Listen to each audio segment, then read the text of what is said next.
Jim Paredes muling ininsulto si Pangulong Duterte.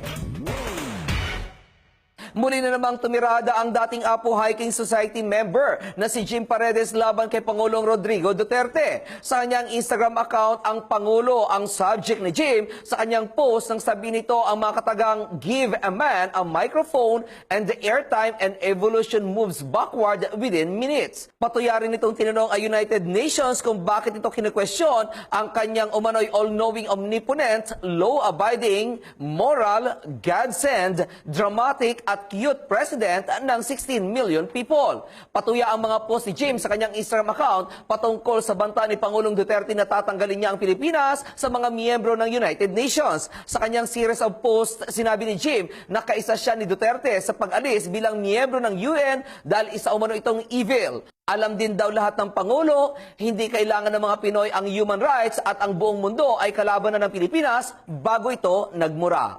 Sa ikatlong post ito ay sinabi naman ni Jim na mula ngayon ay unofficial na ang lahat ng sasabihin ni Pangulong Duterte dahil ang tunay na official statement nito ay manggagaling sa kanyang spokesman kinabukasan. Ito'y matapos naman na bawiin ng Pangulo ang kanyang sinabi tungkol sa pagbitaw ng Pilipinas bilang miyembro ng United Nations dahil iyon umano ay isang biro lamang.